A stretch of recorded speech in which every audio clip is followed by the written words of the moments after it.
Welcome to the Real Chili Podcast. And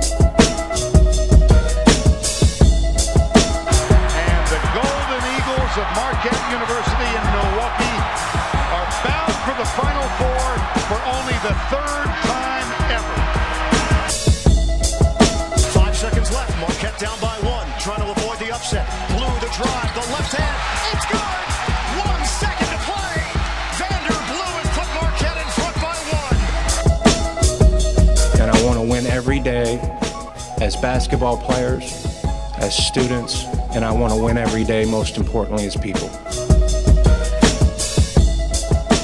Welcome, ladies and gentlemen, to the Real Chili Podcast. I'm your host, Mike Lavender. I'm joined by my good buddy, Pete Neighborworth, and we are here today to talk to you about a huge win on Senior Day in Milwaukee, an 85-81 win over the Creighton Blue Jays in Neighbor in a game that Marquette had to have to keep any chance of getting into the NCAA Tournament alive. Their stars showed up. Markus Howard, Andrew Rowsey on senior night showed up in a big way and sent the BMO Bradley Harris Center out on a good note.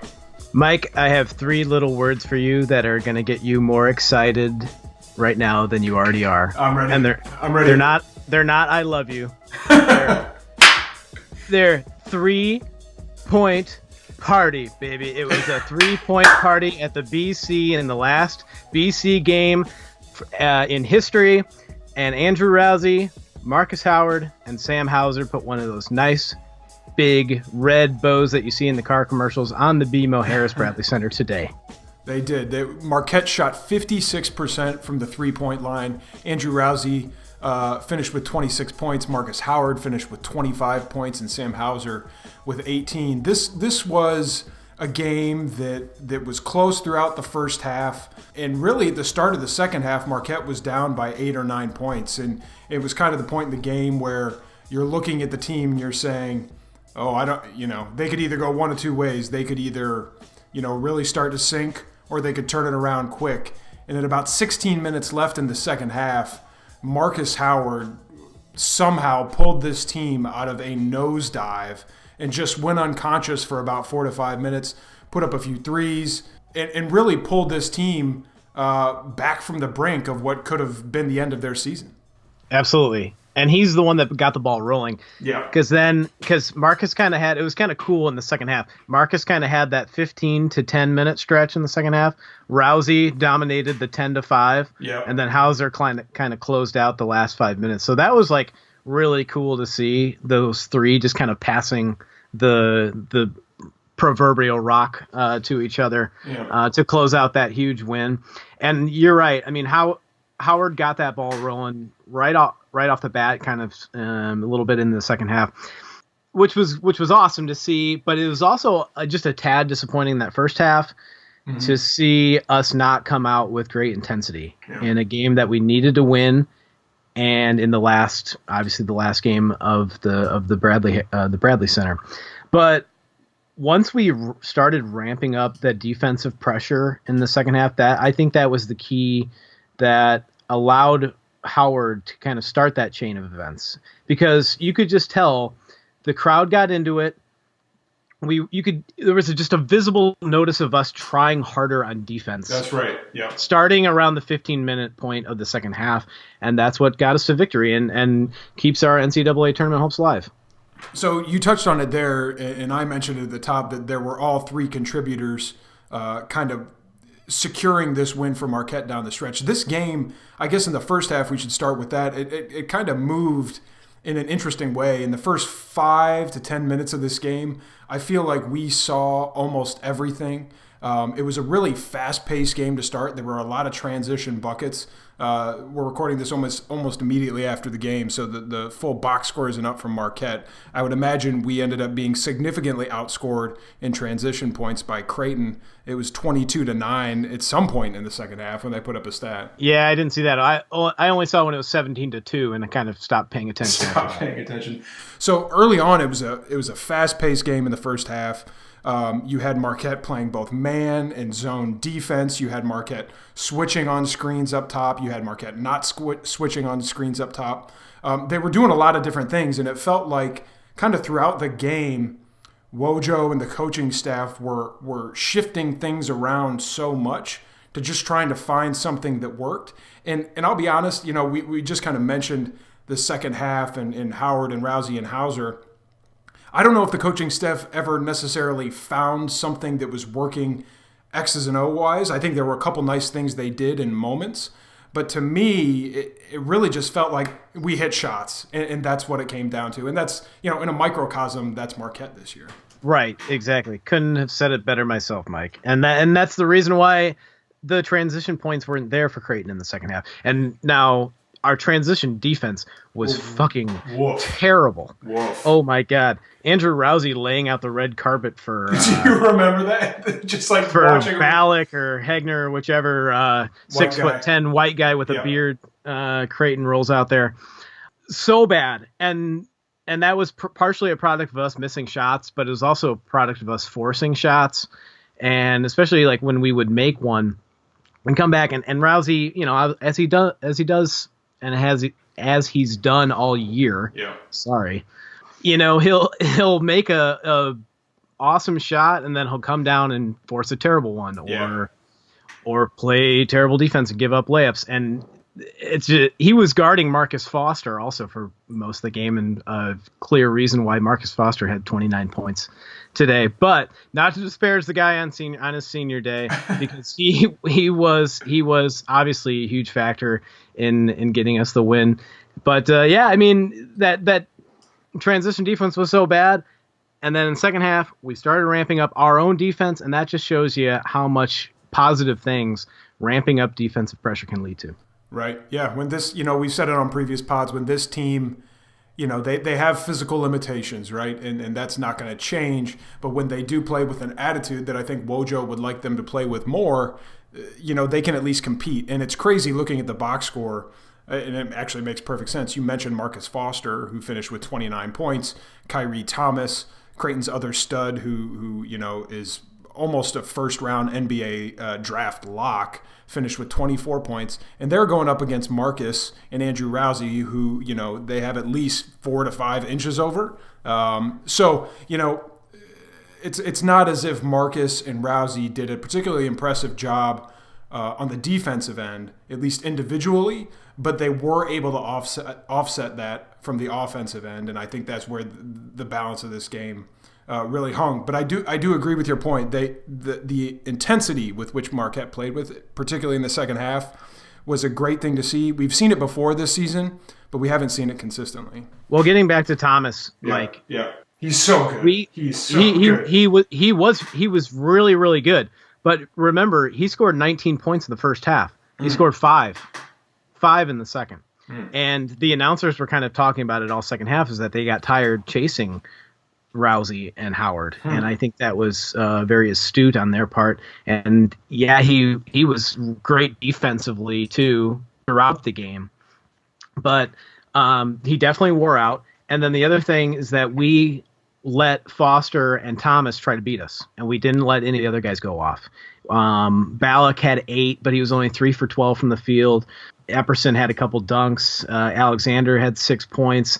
You're noticing I don't know any of these guys' first names because I'm just looking at a box score and I forget, and I haven't seen Creighton all that much this year. But that was a key part too. When you can let their best players go off and limit the other guys, that's a huge stepping stone to success as well. Now, folks, you probably realize that we haven't mentioned anything about the Big East tournament or anything about the NCAA tournament. We will say that this win was essential if Marquette is going to eventually make it into the NCAA tournament. That is for sure. Tomorrow, on Sunday, probably by the time you're listening to this podcast, March 4th, we're going to have another Big East tournament preview up once all the seeds have been locked in for the Big East tournament later on tonight, Saturday night. So stay tuned and stay with us and look out for future pods on that. But we just wanted to stick to the Creighton recap. And Pete, I think we'd be remiss, and we've mentioned it a little bit, but to give it a little bit more attention, and let's talk a little bit about Andrew Rowsey. We're going to see a lot more of him, hopefully, in the Big East tournament, maybe the NIT, maybe the NCAA. But it's pretty unique when you have a senior who can show out down the stretch in a key game like Andrew Rowsey did towards the end of that game. He was shooting from, I think they said Green Bay. He was shooting from the half-court line. You don't see it work. That was a joke, Mike, on the announcer's part. He wasn't literally shooting from Green Bay. Oh, I missed that. My TV was going in and out. I just that's fine. That's fine. No worries. So Rowsey was really impressive and not doing anything that we haven't seen before, but doing it on that stage. It was good to see him go out like that. He's been such a fun player to have on the team. Has his limitations, of course, but the attitude that he brings, I think, is something that we're going to miss and we're going to need to replace next year. Yeah, absolutely. And I have a hard time thinking of a Marquette player in the last 10 years that's been more polarizing than Andrew Rowsey. Just for Marquette fans or just in general? Just for Marquette. Well, I guess both. Mostly Marquette fans, I think, because he'll carry us to games like this and hit absolutely ridiculous shots that he has like nobody else, and I shouldn't say nobody else, but very few other players in the country have the confidence and the ability to hit under pressure and with defenders near you and being only 5'10", but also missing when he misses those, like, cause he'll take a lot of those all the time and he'll miss them. But then he has games like this, but he'll also have games where he turns the ball over a ton and he forces stuff up and he doesn't get his teammates involved. But having somebody with the ability to make shots like that doesn't come around very often. And we will he's left his mark on Marquette basketball for sure in just the short 2 years that he was here. And look at this box score: 26, 8, and 8 from him today. 8 rebounds, really impressive. 8 assists. I mean, what a way to go out. Terrific way to go out. Can't say enough about Andrew Rowsey. Hope we get to see him at least for a little bit more in the Big East tournament, and hopefully, fingers crossed, in the NCAA tournament. Neighbor on our text chain, this infamous text chain that we have going 24 hours a day, 7 days a week. Yeah, there's a lot. There's a lot. You can't catch it all. You just gotta, when you're ready to dive in, you gotta roll with it. You mentioned Sakar and how he had a rough game. And looking at the box score, Sakar finished with 0 points. He had a turnover and an assist.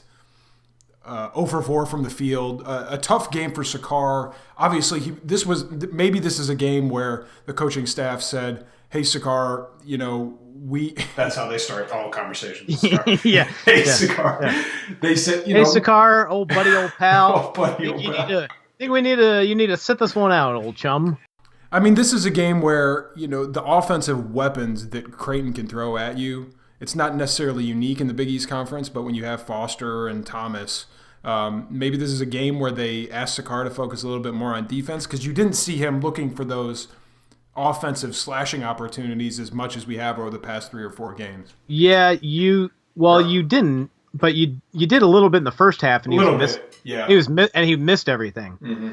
And then he wasn't playing all that good. And I don't want to of course, just hate on the guy, but he just had a bad game.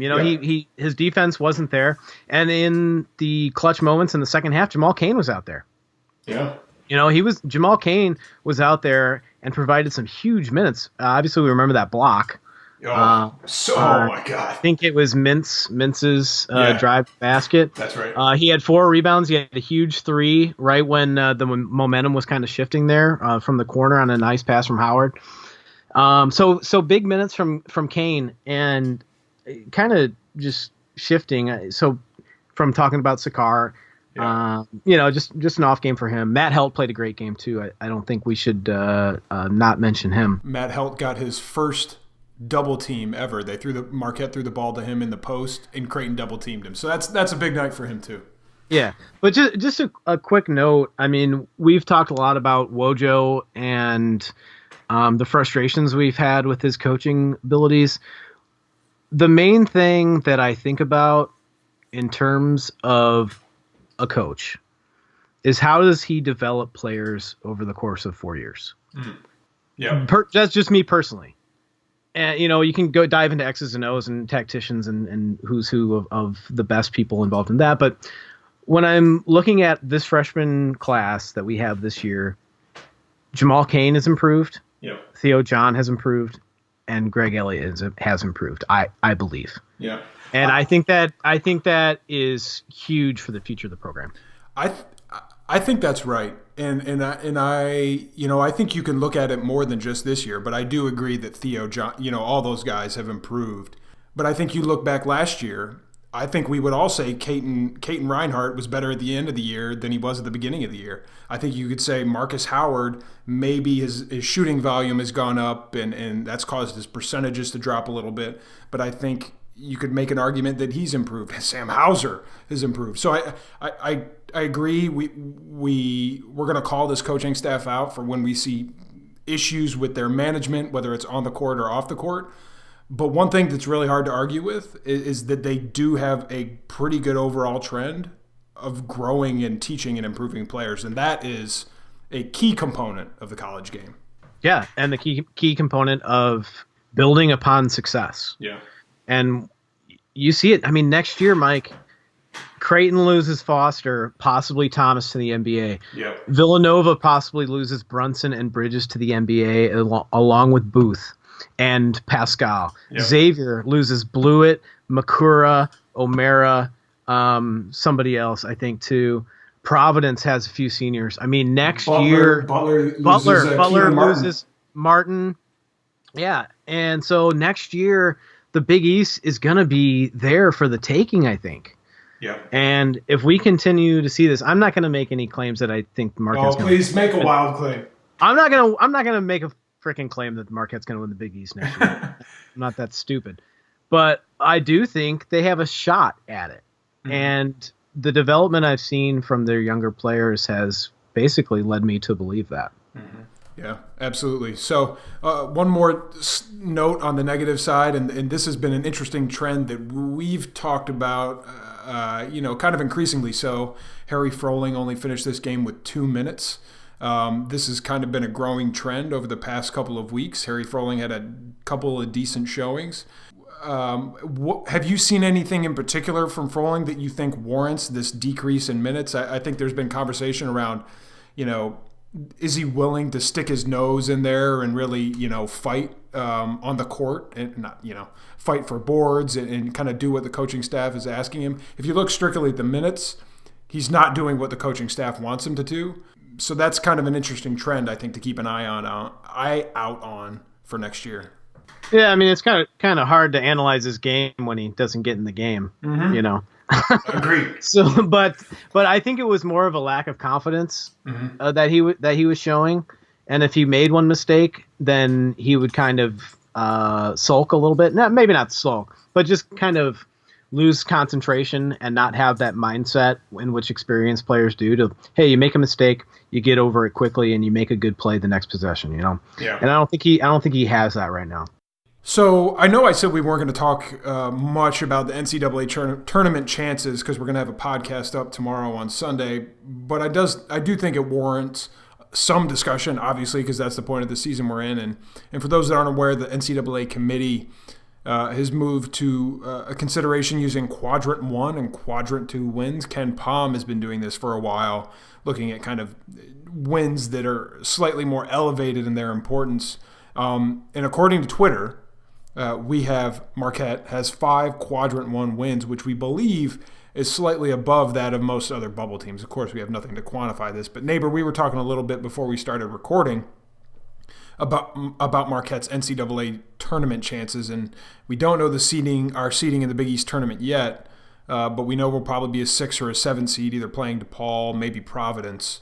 So when you're looking at Marquette getting into the NCAA tournament, what are you looking for out of them in the next few days, next week? Well, obviously we need, depending on where we fall seeding-wise in the Big East tournament, then that all depends on Butler's game versus Seton Hall tonight. We obviously need to beat DePaul if we are the 7th seed and Seton Hall wins tonight. And then I think we will end up in a game against Villanova. Obviously, if we win that game, I think we're safely in. I think you would agree. If we lose that game, I think we're squarely on the bubble. And if we do get in, I think we're probably in Dayton for the opening round. That's right, yeah. Now, if we do get that 6th seed and get a chance to play against Providence, who would be the 3 seed, I believe, right? Mm-hmm. Would it be Creighton again? See, yeah, we might need a little do. This is what the pod that Brian Henry and Pete Mohan are recording. This is why they're recording that pod tomorrow, I believe, to give you all the inside scoop on this. So basically, if we get that 6 seed, whoever we play as the 3 seed, if we win that game, I feel a heck of a lot better for our tournament chances. I still think we're on the bubble in that case, and I still think there's a chance that we get into Dayton if we don't win the following game in the semifinals against likely Villanova. Obviously, we need one Big East tournament win to feel at least in the running still. And then anything after that is gravy. Delicious brown gravy. My favorite. All right, folks, that's going to do it for us here on NCAA Tournament and Creighton recap talk. I just caught a little bit of John Steppe's live Periscope broadcast of Andrew Rowsey at the podium after the game. Andrew called it a bittersweet moment, but certainly he also characterized it as a great win for Marquette. Did he shed any tears? I couldn't tell. But I'm mostly just appreciative of John Steppe giving us this live Periscope look. It's actually pretty cool. I've watched it a few times. Did you cry at all, Mike, because it's the last game at the Bradley Center? You know, I cried because my internet connection was so bad that my TV was struggling during the game. So that's why I was crying. Man. Yeah, it was great. So, folks, we'll be coming back to you soon, maybe a lot, depending on what's going to happen over the next couple of weeks in terms of Marquette basketball, but certainly we'll be back tomorrow with a Big East Tournament preview podcast. Neighbor, thanks for hopping on. That was a great win. One of the better Marquette games this season. It was one of the most exciting games of the year, and really, like, the only thing you want in an NCAA tournament or for your NCAA basketball team is to make the tournament. Obviously, you want to win, right, but you got to get there first. And that week leading up to Selection Sunday, and once you get in, the days leading up to your first game is what makes college basketball the best. And that's what we want for Marquette this year. That's what we want for Marquette every year. And that's what I'm hoping for coming up in the next 2 weeks. It's going to break my heart when I listen to that in a few days when we're not going to make it. All right, folks. Signing off for Pete Worth and for everyone else that puts in work to this Real Chili podcast. I'm your host, Mike Lavender. We'll talk to you very soon. Go Marquette. Great win. And goodbye, BMO Bradley Harris Center. Wait, it's not the Bradley Harris. BMO Harris Bradley Center. BMO. Thank God we never have to say that again. Jesus, what a mouthful. Pick a better name. All right. Now we just have to deal with the Wisconsin Athletic Center Department of Athletics basketball court, I think that's what they're naming. All right, before we stumble on our words anymore, thanks so much for tuning into this episode of the Real Chili Podcast. We'll talk to you soon.